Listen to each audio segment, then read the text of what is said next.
Hello and welcome to Darky Explains. Today I want to talk about the bruisers, and first of all I want to explain which are the best bruisers. So we have Eugene at the beginning. He has the leader thread mullet time, and this means you will not so often you don't get a critical hit so often, and you have a lesser chance to being stunned, but the total stun resistance cannot exceed 75%.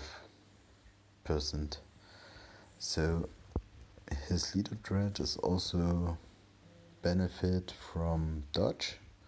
So if you should roll him with dodge, punish, perseverance, or weakness is for me the better threat, because weakness, your other survivors could also profit from this when the walkers are weakened. So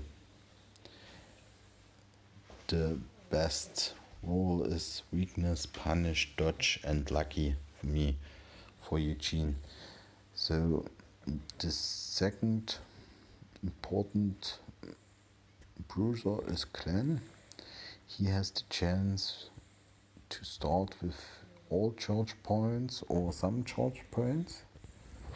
So if you give him the supporter Rainbow Cat and he gets one charge point at the beginning, you could get him fully charged with the cat, and so you can stun a lot of enemy in the first turn. But remember, that's just one time, so his leader threat is in some missions very good. But now we come to my actual favorite bruiser. It's T-Dog. So you should roll all other bruisers like him. He gets lucky, weakening, perseverance, and punish, and his leader threat is some additional punish.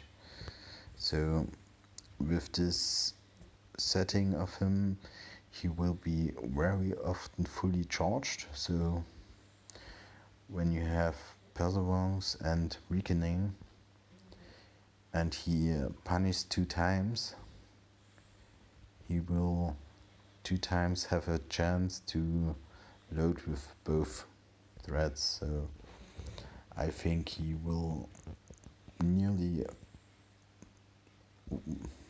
fully charged every round. So the start at the beginning of a mission, right gear clan is better because he's start at the beginning. But if you take a warrior, for example, and you could stun in the first turn an enemy, hit him against the wall or something else, you could go with T-Dog to that walker, or maybe you have luck and stun him in the first turn. Then T-Dog is better because he could, in my opinion, better charge than all other bruisers. So you should also give him defensive badges, damage reduction, and health. So they could also get a hit from some walkers. But you have to know that if the walkers have reached level 50 or higher, then you haven't a chance to resist more hits. So the bruisers are in this stage just to stun all enemies. So it will be hard to resist against tanks, and so you have to know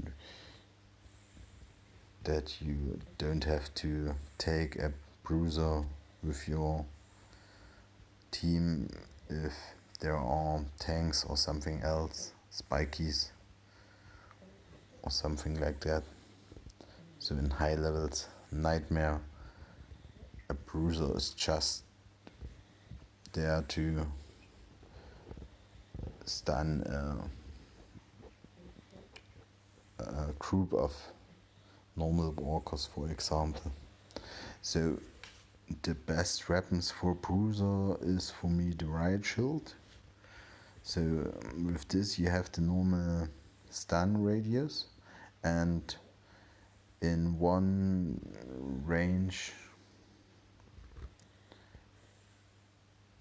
beside there will all walkers hurt. So you could stun and hurt a big group of walkers in this case.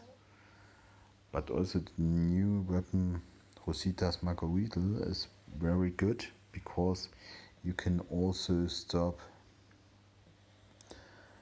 tanks, but you have to know if you don't have Ezekiel in the leader, you need one place between survivor and the attacking tank to stop him with primed armor or in Overwatch.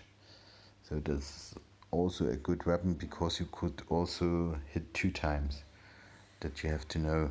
That's like the Luke's gear mace, and you could hit twice. So it's also good to have a fast recharge.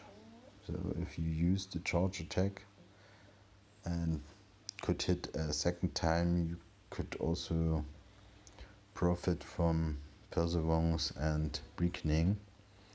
That makes this weapon very good. And Luke's gear mace is also a good weapon. And then you have the Morgan's,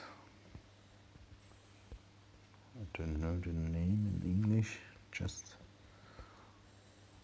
so this is also a good weapon. Or Morgan's staff, or the ice hockey staff is also a good one. It's nearly the same, just the optic is a bit different. So same threads. Confusion is very important for bruiser weapons, so you could stun the enemies in 2 turns. So you need luck on the survivor to improve this possibility to have the walkers stun 2 rounds, 2 turns. So you should also have some armors like this: dodge, hazard suit, and stun resistant, or maybe also primed if you have this Marco Wheatle in use. And I think that's all about bruisers. Thanks and bye.